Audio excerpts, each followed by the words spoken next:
Welcome to the third season of Heard, Afros and Audios interview series. My guest today is Sambaza.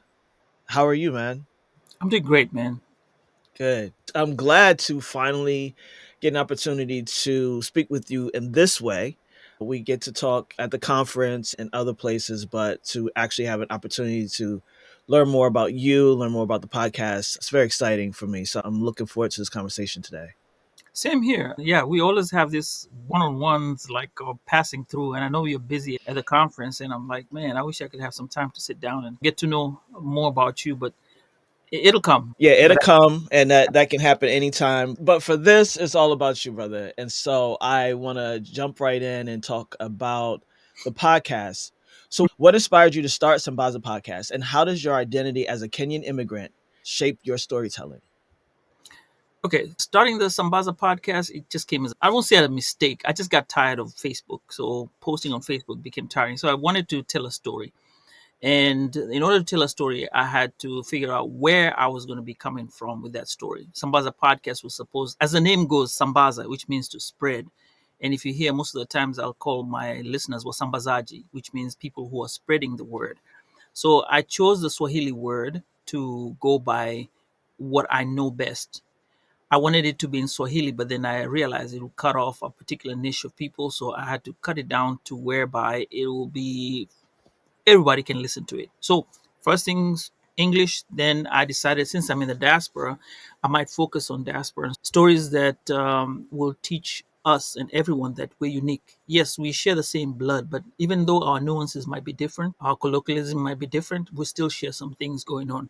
So if you notice in the beginning of Sambaza podcast, when we were talking about things, it would start from the US, where I'd interview an African American and then a diasporan person, and then I would go to Africa or the rest of the world, and then boil down to Kenya, where that's my home country. It'll take about 5 people, and it'll be a series on whatever subject that I wanted to. So that's how it came about to where I started off the Sambaza podcast, and it's evolved since. How many seasons are you at this point, or do you go by seasons? Wow, I think I'm on season 5 now because I Wow. just started the 5th year. Let's say it's beginning of the year till the end of the year is what I'll count as a season. So we're Okay. in season 5 now. How many episodes?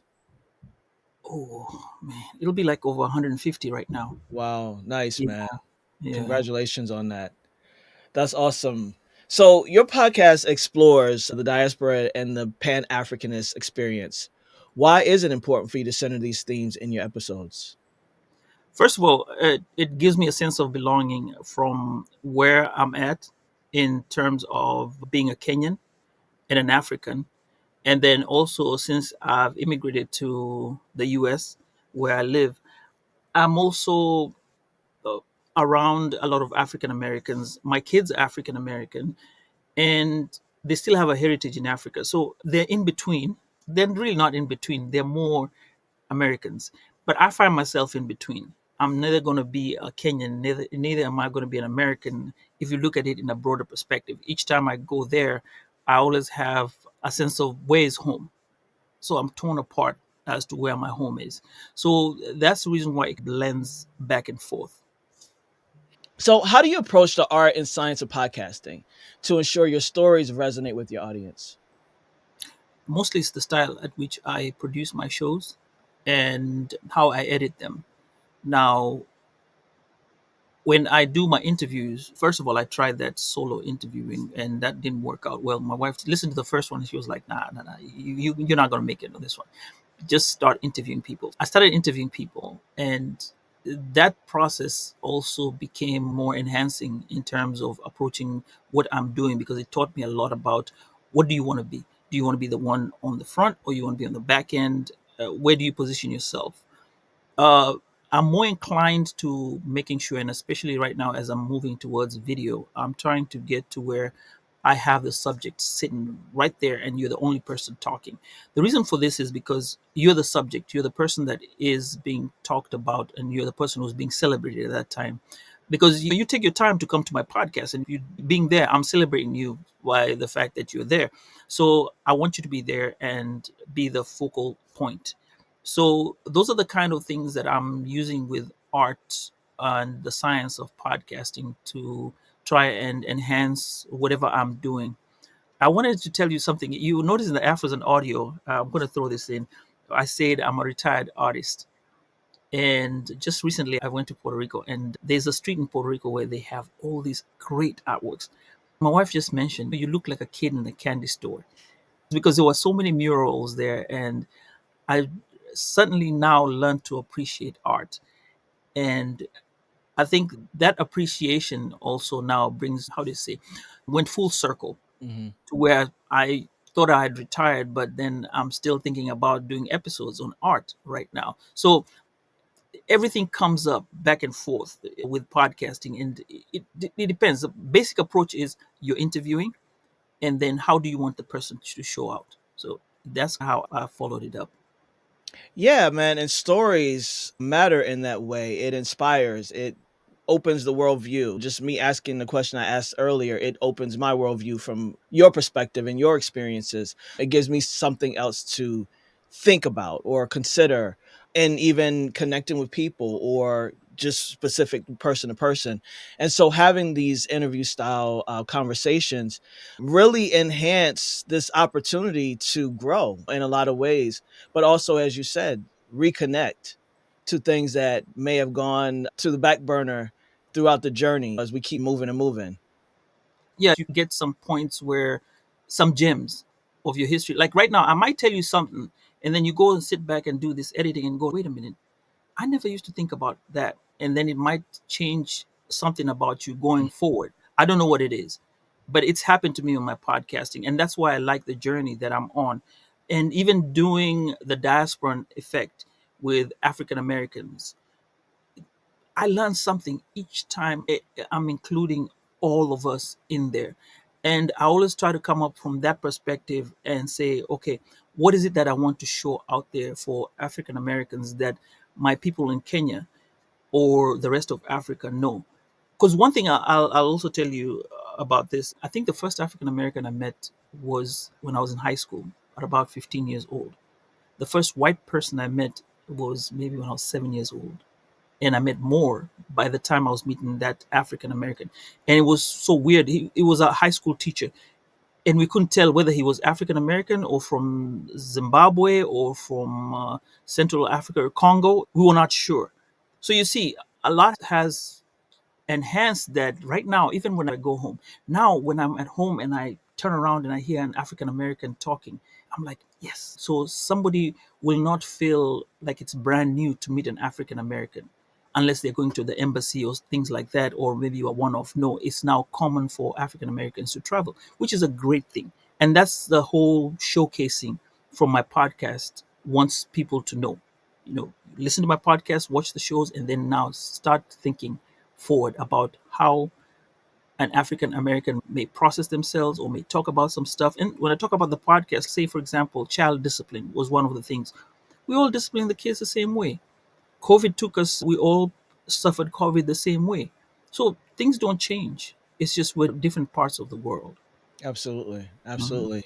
And when you live in America and you deal with the systemic issues and the, I call it white inferiority complex, but as we know, white supremacy, that there's no distinction between you and I either. If you get stopped by the cops, they don't ask if you are African or African American in the beginning. There's no distinction in a lot of ways until we make the distinctions. There are common things that we all, especially once we get into certain parts of the world, where we're all going to face the same exact thing. We might have different perspectives, different approaches, different mindsets around it because of how we were raised. We're all raised in different households, regardless of where we are. But there's a lot of commonalities between us as a people as a whole. And that's across race and ethnicity and nationalities. There are a lot of commonalities that you find. The best way to learn is to talk to each other, to learn about each other. Now, there's one thing that you mentioned, and I was trying to get you to take a quick pause on it. You say that we're different. Yes, when a car pulls us over, the first thing he's going to look at is a black person, Yeah. and then they'll start talk. When they start talking to you, they now hear the accent. Then Mhm. now it'll figure out where it's going to go. We as Africans, when we are like, I'm a Kenyan. since the time I was born, each time when we have our Independence Day, which is 12th December, we always hear stories and they'll play a song that always say that we were number three and then we got to be number one. That's how the story goes. I'm just trying to put it in English context.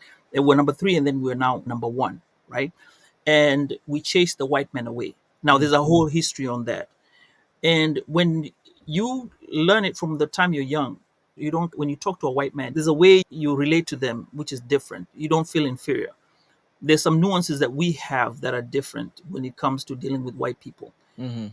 as opposed to African Americans. And a lot of people don't realize that. And then I think that usually becomes the basis of some type of friction when when African Americans look at Africans, the way we'll behave, like even Nigerians, the way they behave, things don't bother you.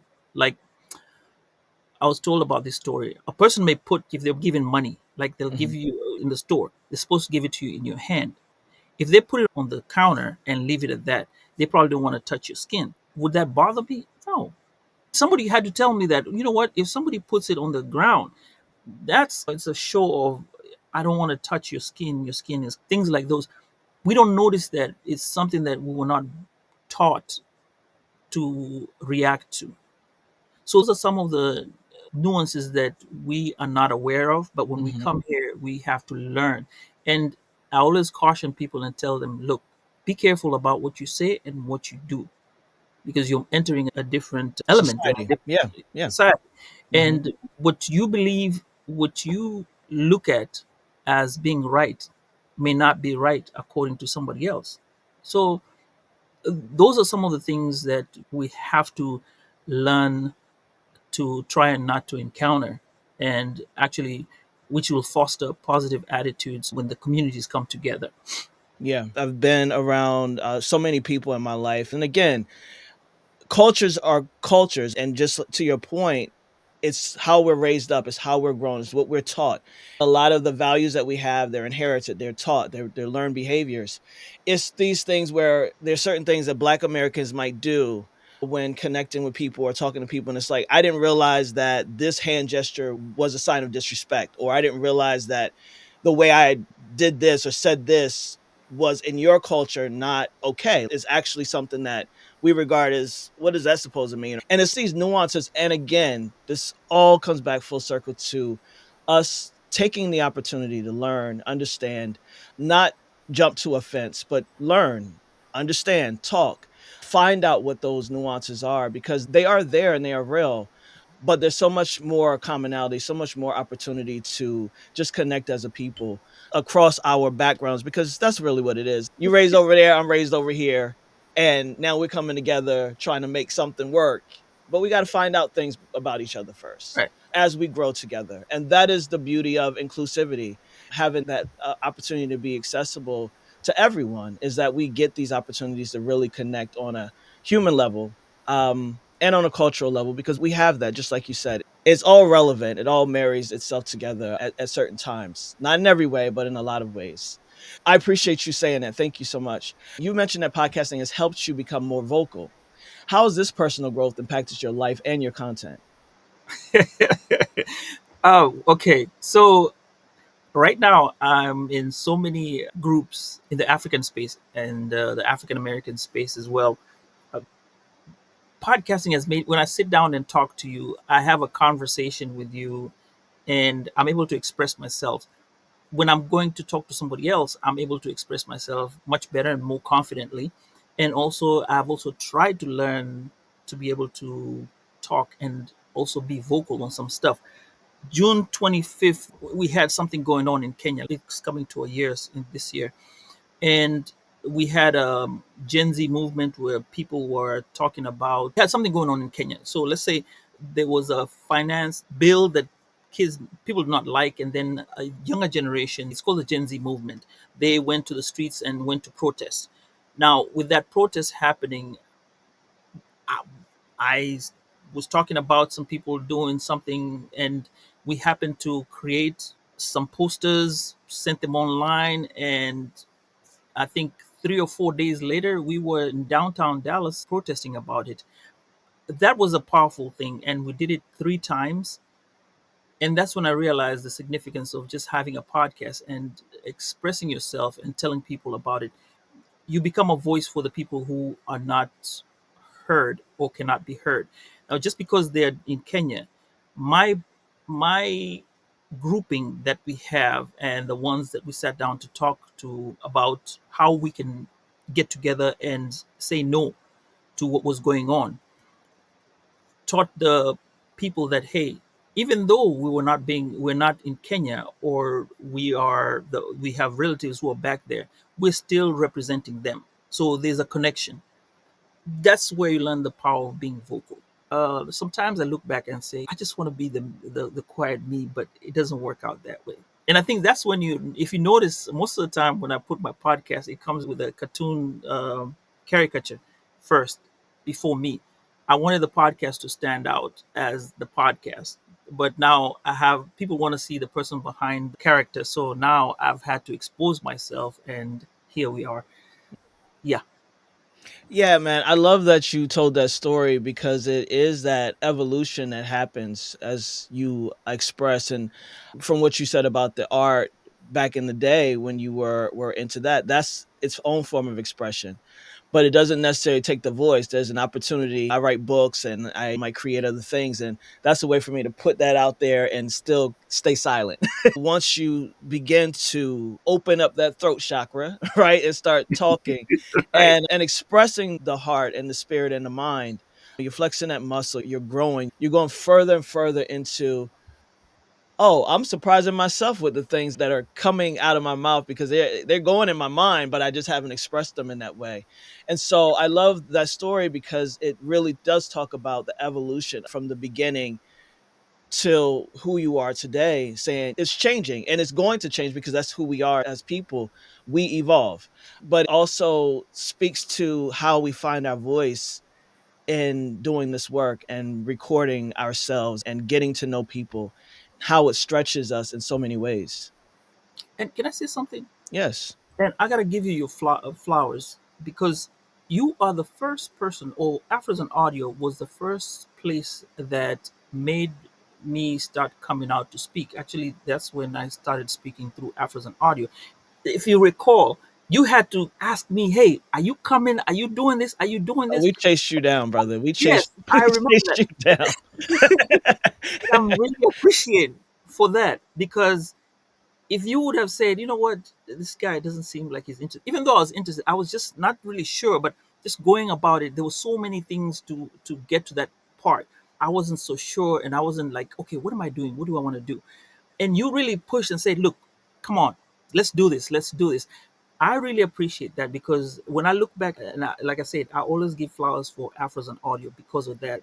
Y'all took a chance with me and gave me that opportunity, and look at where we are now. Yeah, thank you so much, you and your team. Appreciate that 100%. Thank you, man, and thank you for showing up because you could have stayed under the rock. You didn't have to come out. So we showed up for each other, and that's really the power of Afros and Audio and what the work is that we're doing is that we show up for ourselves and each other in that way because your presence there made a difference as well. So thank you, and Amen. I accept my flowers. I appreciate it. Hey, anytime, anytime. I appreciate it. So, how do you use your platform to foster connections within the diaspora and Pan Africanist communities? Wow. By giving out the same stories that will be relevant to whatever we're going through, anything that's relevant to what we are talking about is always going to be my focal point. And I try to mix up with African podcasters who will make me say, okay, what do you have to bring to the table? But right now, I'm hoping I can get young podcasters who can actually come to my podcast and tell their story. And we can have this great platform. My platform will put you out there, and people have to realize I'm not for the clicks. I don't want to get 1,000 views. In fact, it makes my heart start. I start getting strange when I see it going viral. I don't like going viral, but if it goes slowly, that's fine with me. So if you're looking for clicks, this is not the podcast. This is a podcast where you come in, we have a conversation, I put you out there, and it stays there. 5, 10, 30. 60 years down the line, somebody comes in and listens to it and says, okay, there was a conversation here being told. If somebody wants to reference you for paper that they're writing, that's what the podcast is for. So that's where I look at it, and that's how I try and foster the Pan-Africanism, that we tell our stories. Like we say, when we do the storytelling and talk about our storytelling, you have your story to tell, and I have my story to tell. We all tell our stories, but where are these stories going to be? They're going to be on Sambaza Podcast. And how do we foster them? Just bring them together and let's have a conversation. So I'm looking forward to other podcasters joining me and talking about events that are going on. So a couple of projects I'm working on. Hopefully they'll pan out by the end of the year. Maybe when we come to the end of the year, you'll see, oh, okay, that's what he was talking about. When you think about the conversations that you've had so far, are there any that really stand out for you? Really grateful that you had this opportunity to have this guest, to change your perspective, to learn something new about yourself or someone else. Is there anything that stands out for you in any of the interviews that you've had so far? Pod episodes are like your babies, so no child is greater than the other one. I'll Hmm. take a few pointers here and there. Somebody told me, whenever somebody says, hey, I can't be on your show, look at it as what next? Something I learned from there. Hmm. Just the other day, actually like about 2 days ago, I did a recording, and somebody there threw a gem and said, when you go to a festival, a Podfest festival, and this is Alice Rose, she has Anti Outside podcast. She said, what's the best thing that can happen when you're going there to meet other people? So these are small gems that you get here and there. I remember one story that I had with somebody. They were talking about COVID and how COVID had affected them. And when they were sitting, because you had to be isolated in a room, and this guy was talking about how he looked at things that were, you're in your room and you have all the stuff, your clothes, and you realize how materialistic things are, and you're like, I really don't need that. It changed the way I looked at things from there. So I was like, wow, that's how somebody looks at it at that situation. And that had an impact on me as well. So those are some of the ones that kind of hit my heart. And another one was when we were talking to my wife about she caught COVID, and we were talking about how we went through it. It was a conversation we're having together, and I realized, wow, it was really that serious. Where I was wondering, yeah, we might lose her or she may not be there because it was uncertain at that time. So those are some of the impactful things that have gone along and that have impacted my podcasting and my life as well. Another thing, as we are celebrating Black History Month, we started together with Jen of Walk by Accident podcast, and she's African American. So we started talking to people about their African American experience and what they bring to the table. We talked about our local heroes, and then we had segments, but it morphed into something else. And we've been doing this video podcast together for almost 11 months. Hmm. Now, that's another thing that has brought some great impacts. Now, one of the things that was fun was one day we were talking to Opoli. Opoli is the mother of Juneteenth month. She lives in Dallas, Texas. So we couldn't get her. Well, not we couldn't get her. We could get her, but we decided to take her daughter and ask her about her mom. At the end of the show, she popped into the house, and guess who showed up on the show? She did. And that was one of the starstruck moments, and I felt like a groupie then. These are the few moments you have in the podcasting journey that I've had so far that have impacted me and the podcast, and hopefully they have impacted other people. Yeah. Oh, I'm sure it has. And that was a great story because of the opportunities that come from podcasting as well. If you weren't on the podcast at the time doing this interview, that would have never occurred. Right. So, understanding how many doors this opens up for people. And that's why I think this is such an important medium for us all to be a part of across the diaspora, because we all have stories. We all have stories that really need to be told. And when we really get down to it, this is archiving, right? This is, like you said, it's going to stay on Sambaza Podcast. It's going to be on Woke by Accident forever until whatever happens. It's a time capsule. It's a moment in time that we're capturing. We're telling our stories, our experiences, the things that we think, believe.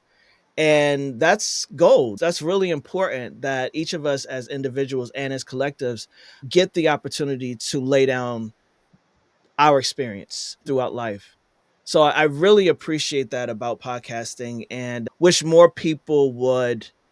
I'm a coach, so I say things like center yourself, but it really is the people that we can touch and impact when we get out of the way, when we stop centering ourselves, when we get out of our head about, do people want to hear from me? Do people want to hear my story? Does it matter? Yes, it matters. And somebody somewhere is waiting for you to realize that so they can hear your story already.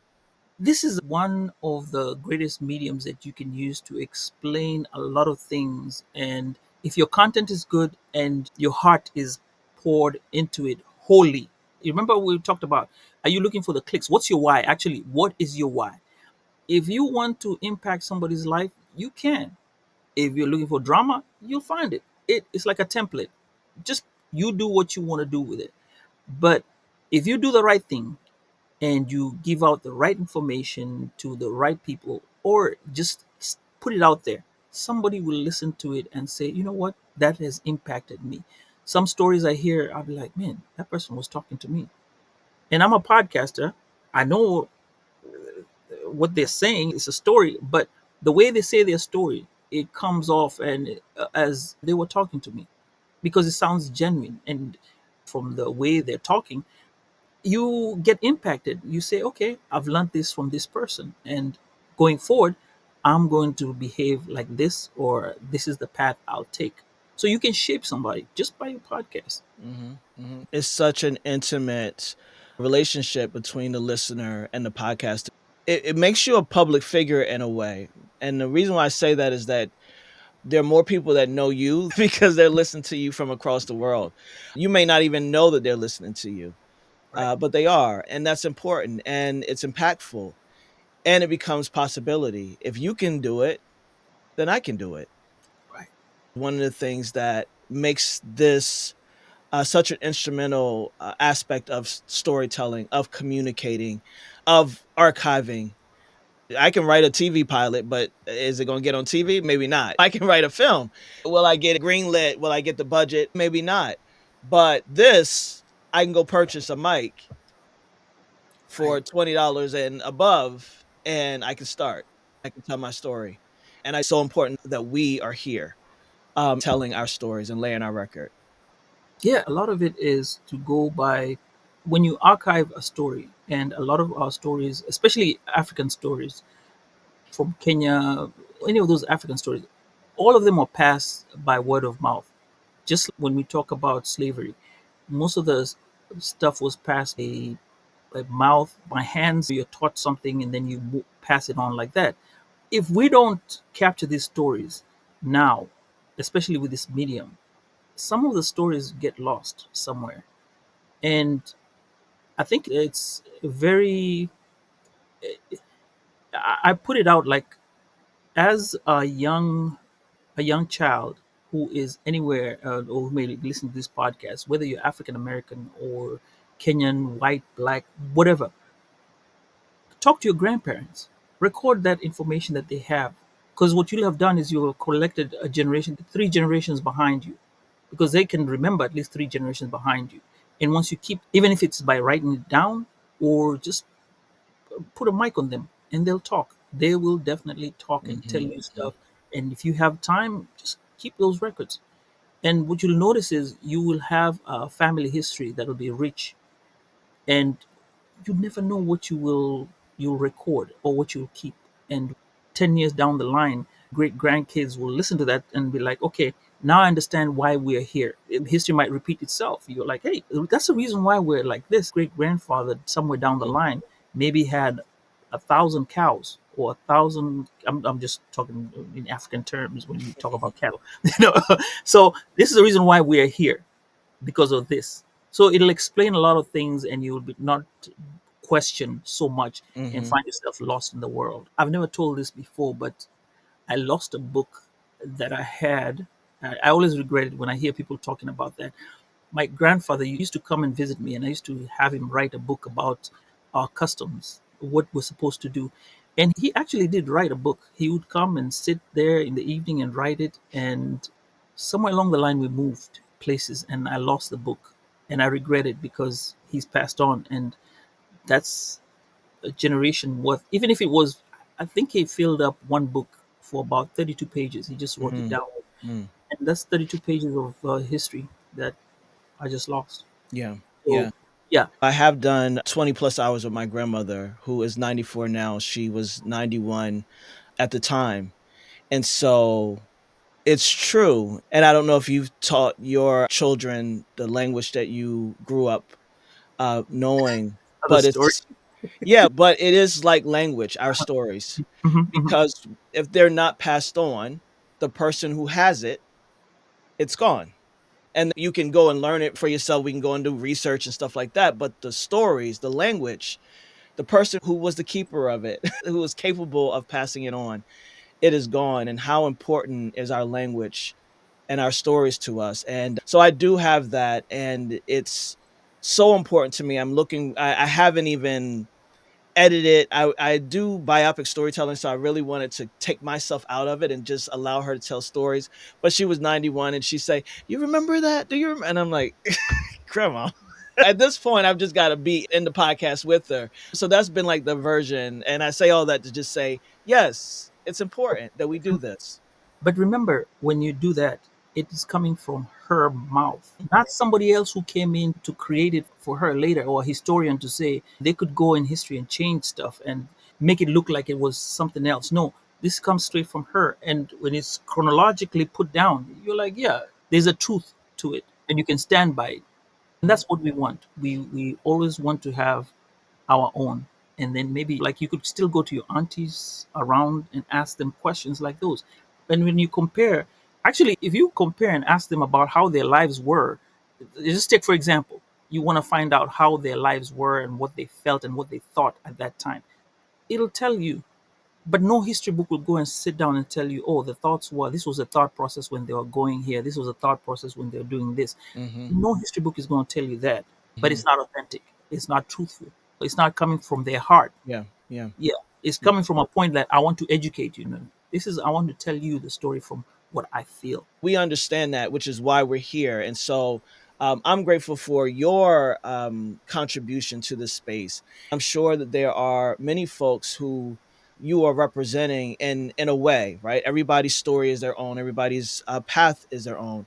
But again, there's this representation that matters. It presents the possibility, it gives the opportunity and the freedom to say, let me do this too. I can do this too. And so that's really important. So I want to know something about any feedback from listeners that you've had. Have there been any surprising or rewarding feedback you received from your listeners? Um, People who listen to it say, "Oh wow!" At first, okay, so when you start podcasting, though, the thing is that your voice. Remember, because I used to use a cartoon character on the podcast, so people don't know it was me. So they were like, "Is that you?" That's what I heard first. Then after a while, I started getting like, "Oh wow, I like your podcast." Feedback would be like, "I want to be on your podcast." Now the problem with my podcast, then it's evolved. It was series, so I had to curate stories by people that I would call on a particular subject. So it wasn't like I was going to call anybody to come to the show and, hey, come on, let's have a conversation. Right now, I'm at the level where I'm comfortable to create series, and then I'm also comfortable to create conversations where I can just say, hey, Talib, you want to show up? Let's show up, let's have a conversation. And that also takes you a different sphere where now you get to hear people say, oh, yeah, I like your podcast. I like what I saw. My wife says I have a sexy voice. I don't know what. I ask her, so, really? I'm like, oh, okay, cool. Yeah, coming from her, I'll take it. Yeah, absolutely. Yeah, I've had great feedback. And somebody else couple of weeks ago bumped into my podcast and they were like, brother, I want to tell you something. Whatever you're doing in that podcast, it is really great. They said they had listened to the podcast before and they listened to this podcast that we have currently with Jen, the collective that we're in. They were like, I've listened to both. and you have something going on and it's really powerful. I'd like you to keep it going. Those are some of the feedbacks I'm getting. My other feedback is that I've been nominated 3 times for the Diaspora Podcast of the Year. Um, Congratulations, man. Thank you. Yes. And maybe that's one of the positive feedbacks. I haven't won. I don't think that it's going to validate me, but just being nominated and being put in a sphere of these podcasters, great podcasters, I'm like, wow, okay, it means something because they come and ask me questions as to how is podcasting, what do you do with podcasting. These are African podcasters. They'd ask me questions about how to podcast and things like that. I think that's where I get feedback that it's actually, I'm giving feedback, but I'm getting feedback myself that people are finding me to be a positive influence to them, or I stand for something. I'm not just a dude out there getting a mic and just talking stuff. Mhm. Yeah. Nice, nice. So, collaboration has been a big part of your journey. How have partnerships with other podcasters and collectives influenced your growth as a creator? They open up doors. That's where you have cross pollination of your audience. You share audiences, and then one thing about that is it makes you learn and grow. In being independent as a single podcaster, you don't know who you're going to meet tomorrow. You might do a show with somebody who at some point they'll know somebody that knows somebody and come and tell you, hey, this you're doing is good, I want to sponsor you, I want to do that. These collaborators, you still have to look out for them, you have to go out for them. That's why Afros and Audio, I always come and say, hey, what can I do to help? Being an ambassador makes me want to talk to people, or gets me out there. Yeah, and I, like I said, I wear the shirt when I can. It's the only shirt I have, so I gotta be careful. I don't want to mess it. And it's white. I'll Hey, get you another can you figure out other colors? one. Got you. These are some of the things that, as a podcaster, you try to get into these spaces with collaborations and festivals, and that's where we get the collaborations from festivals like Afros and Audio and other festivals out there. So it expands your reach. Collaborations also teach you how to interact, how to do business, because you're not an island. You have to get out somewhere. If we look at ourselves as musicians, every other musician that is out there will have done a collaboration with somebody out there. Why? Either they're trying to do a crossover, or they're trying to cross pollinate their listenership. It might Mhm. be a rapper, and then they might go with a singer mesh and see, hey, how does it work? And it's also discovering yourself. It's like I said, it's a journey. Yeah, the reason why I do collaboratives and get into collectives is that you have to grow. Your advice is to start small and be intentional. What specific steps would you say to aspiring podcasters to implement this mindset? Run your race. The reason is I say that is because I'm a runner as well. I run 5Ks and half a marathon every year for the last 5 years or so. As you're running your race, just as I run, there are other people who they have different strengths. You will not know your strength until you first try to record. As a podcaster, start small. Figure out where you want to go. If you have the funds and everything, go buy all the equipment if you can. But I would start off by saying just start small, get where you're going. Don't be a part. There's the podcasting where you start, you just come put the mic in the camera and then talk. No, just plan the show, take your time, do that. Once you get past that, and maybe 10 episodes, because I always say episode 1 is never going to be like episode 10. You're going to get better. So once you get to episode 10, stop, think about what you've done so far, look at the body of work. If you're going to do it like as if it's the last one, and you edit it like in the best way you can, I tell you, you're going to see steps going further and further. Each step forward, you learn something. Now, when you get to step 10, look back and say, okay, what are the other people doing out there? Then you can compare what you've done and try to incorporate it. Make it basic. Don't rush. Do what you can. Year 2, start experimenting. By the time you get to your year 3, it'll be cruise control. after that, because at that time now you'll know, okay, this is where I want to go, this is where my strengths are, this is where my weaknesses are. Do I need help? Now that's when you call your collaborations and try to get your strengths here and there. So there's a science to it, and that's my advice to upcoming podcasters. And don't be afraid, just hit the record button and then see where it goes. Yeah, no, that's important advice. Advice that I always give is that the how will stop you every time. You Oh start. yeah, that's them. Yeah, Right. yeah, absolutely. So it's great advice for people. Don't get the big equipment that has 50 buttons because you don't know what the hell to do with the 49 buttons. You know what to do with volume and record. So that can make you say, wait, I don't know what I'm doing here. These are the things that people who have been doing podcasting for a while, it's the advice that's needed because we want people to sustain their podcast. We want people to start and continue in this space because it is a creative space and it's this opportunity to grow and evolve, similar to your own story with podcasting. Like I said, kid in a candy store, Hmm. same thing. You get there, pick one candy. If it's going to be chocolate, eat that chocolate for a time. Then when you say, okay, there's a different kind of, there's milk chocolate, there's dark chocolate, there's Belgian chocolate. Now let's explore chocolate. Yeah, Then you start looking at other sweets. That's how you go about it. absolutely. Absolutely. So we're going to wrap this up, but I want to know your goals for Sambaza Podcast in the coming year. And I know you hinted to a little bit, so you can't speak on everything, but are there any goals that you plan to do this year that will continue your growth as a creator?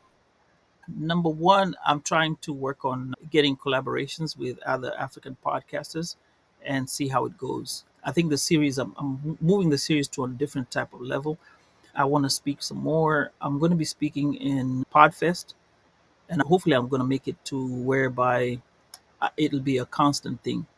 If you guys don't give me that platform, I will not be comfortable to get into this other platform. I start off small and then grow big at a time, and who knows where it's going to go to. Shout outs to also Paula Sima, who talk ish with P. She's the one who told me, hey, you know what? Get on with it. Let's do this. And I decided, let's do it. So those are the projects that I'm on right now. So it's speaking, getting collaborations with other people out there. Walk by Accident Collective with Sambaza Podcast is still going to go on, and we just keep going. And who knows what's going to come out of 2025? That's awesome. What's the legacy when you think about Sambaza Podcast? What's the legacy that you are working to leave? Wow. When you look back at my podcast, I want you to say, hey, he actually loved podcasting. He loved the mic. He loved his people, and he loved to tell the truth on the podcast. And with that, we are better people because of him being on the mic. I love that. What is the podcasting evolution that you see when you, let's just stay with Kenya or anything else that you know about, because we do know that podcasting is evolving and being shaped in a really major way on the continent. How do you see it evolving? Knowing that radio has been king forever, how do you see it evolving and what is your hope for it? We'll take it from the African context to Kenyan context. Hmm. I also hang out with Dana Seda, who owns Box, and he usually is with the Baraza Media Lab, and I think that's where Kevin hangs out as well. Now, they have been instrumental with how they have approached podcasting. I keep following them, and I noticed that there has been an upsurge of podcasting, not with just regular podcasting, either video or audio. It's the quality. It's great quality. Some of the shows that have been produced, I'm like, wow, this is great stuff out there. And I think where they set their level of podcasting is to a standard where it's going to come up gradually, but with respect to how it's supposed to be done. They're not so much like gatekeeping, but they're telling you this is what we would like to have with a podcast. This is what you can get out of a podcast if you do it right. A lot of podcasters are coming out from Kenya. Now, I'm trying to get into the Nigerian space and find out what they're doing. Africa is coming. It's just that we haven't tapped into it yet. And what I was afraid of last year or the beginning of podcasting, I was afraid that it might be invaded by people from here who might come with the big money and try to entice people and change the narrative and the stories that they want to give out. But I'm seeing that still not, it's harder to penetrate. It's still not there yet. Shout outs to Kevin with AfriPods, and there's Dana Seda with Sema Box, and there's also a guy called John Savage who's from South Africa. He's doing something there. From Nigeria, I don't know. But there's another lady called Chilu, who's from Zambia. They're doing great stuff. Africa is rising in terms of podcasting. Yeah, yeah. I really love what I'm seeing coming from those communities. Dana Seda was a speaker at the conference when we were doing it virtually, Afros and Audio conference. It's just been such a great thing to witness. As you said, the professionalism, the seriousness, the opportunity that is being presented because of it. And that's what we all want and need, right? This opportunity to express and to get our inner world out. I really respect the roles that are being laid right now to make sure that podcast is rising on the continent. And I see it. Gathoni, who's the community manager, was a guest last year. And it's just, man, it is moving at a fast pace. Obviously, still infrastructure, there's still some impediments to the way in which we are experiencing it here. They are working through that and navigating it in a way that is just something to see, and I'm really respect and appreciate it, and however we can collaborate, I just can't wait to see more of it. I would want to see if you can do one show, like one time when we do the Afros and Audio, maybe do a video talk from somebody from Baraza Media Lab, because the internet is fine. It does Mhm. work well. So get one of the speakers from there, either Dana Seda or somebody. There's the Gadoni, Kevin, they can come on and give a talk from remotely. Just Yeah, one. they have. We've had Right. them on virtually I several was, I times. think Yeah. I would like where they're sitting on stage and you can see Hmm. them, and Yeah. they are either at Baraza Media Lab, because they have the equipment, they have everything, and that's the beauty of it.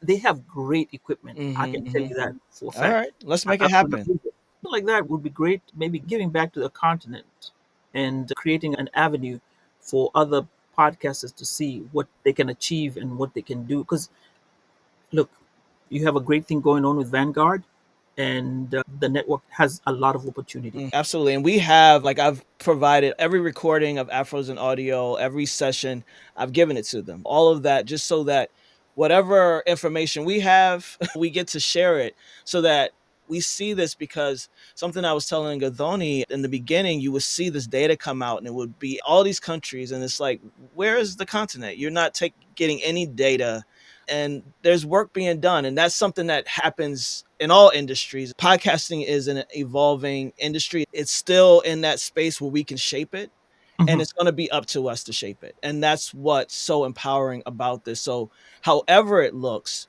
we're going to have to make sure that it looks that way, and that's what we're here to do. So I really appreciate your insight on that, and thank you. Let's make it happen. All I need is leadership and execution and support, and we can make it happen. That's easy. Hey, if you need ideas, just come holler at me, and we'll Yeah. have a conversation. I can say, hey, this is what we can do with Africa. There's a lot of opportunities, a lot of people who are out there who are just like, it's raring to go. And even though there's a language barrier, you still can get something out of them. For example, I don't know if you've watched the Engage Talk from Kenya, where they bring people who have a story to tell and they Okay. theme the stories. They started that, and then the other day I saw them having the French version where they also expanded and now have people from different parts of Africa coming to speak on stage. 15-minute talk, and they Mhm. say what they have to say based on the topic that they have.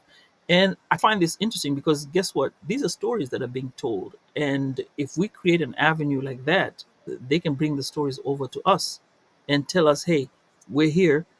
These are the stories we can tell. And I think when you look back at it as an African American, you're like, okay, there are people in the other continent, and which comes back to my podcast. You look at it and say, they experience the same thing as I experience. Because I'll tell you this, the first time I came to the US, I looked at an African American, I looked at a white person, and people are talking to the white person and the African American. And I go, I don't know what stories I can talk to. with an African American, what is there? What do we have in common that I have? I'm an African. They're African American. What stories do they have? What can we talk about and sit and relate to each other? See, that's the thinking that you come off fresh off the boat where you don't know. And look at us now. We've sat here for a long time having a conversation. We've found something to talk about, be it Mhm. sports, be it family life, be it how we raise children, be it what we eat, and all these things. But at first glance, we don't know that. But when I did give it a chance, look at where we are now. I Yeah. have a whole lot of information and we can have conversations. So, those are the things that I think we need to look at, and opening avenues like those Hmm. will truly be able to enhance this gap that I'm saying, the gap that we have. I'm hoping the younger generation or the upcoming generation don't have that problem because Yeah. they watch stuff, Man. you Yeah. know. I'll have so many stories, but you get the point. Hmm. Now, 20 years later, I can have a conversation just, Yeah. yeah, Yeah. comfortably. Mhm. Absolutely, man. And to know how deliberate those gaps were created for us as people, for us not to understand each other or pretend that we don't understand each other or believe that we don't understand each other, but it's so deliberate and socialized in us from both sides. I always say it's one thing not to know. It's not okay not to ever figure it out and learn, especially when the opportunity presents itself. And so we're there and we're doing that work. And that's what's important about podcasts like yours, podcasts like White Label American, these podcasts that bridge that gap to say, yeah, we have differences. No shit, right? We're individuals, all of us are.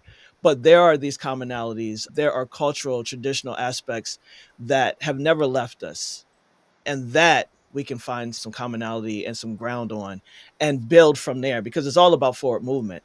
What we didn't know, but how Right, do we move forward once we become connected and begin to collaborate and become community? right. That's the most powerful thing that we can ever do is open ourselves up, because it's very hard to open yourself up. But when you open yourself up, you can pick a lot. Good or bad, yes, but you just have to be intentional with what you want to do and what you want to get out of it. Hmm. Hmm. Start small and be intentional. And uh, there you go. Much respect, brother. Thank you so much. I want you to, the last thing is to tell people where they can listen to Woke by Accident, Sambaza Podcast, and where they can find you online. You can find me online at Sambaza Podcast. You can email me, sambazapodcast at gmail.com. I'm on Apple, Spotify, wherever you listen to your podcast, I'm there. Just search Sambaza Podcast. Next time you see me, I'll be calling you Sambazaji. Oh, I'm on LinkedIn as well. All in all, we have a collective. Every Wednesday, we try and put out a show with Walk by Accident and Sambaza. It's a collective. That's another place you can find us. We want to keep this going. But anywhere you do a search, Sambaza Podcast, you'll find me. Even TikTok, you'll get me there. All right, man. This has been a great conversation. I really appreciate you taking the time, and I look forward to people hearing more about Sambaza and Sambaza Podcast. Thank you, Talib. I do appreciate you bringing me on. And yeah, I hope this is a beginning of many.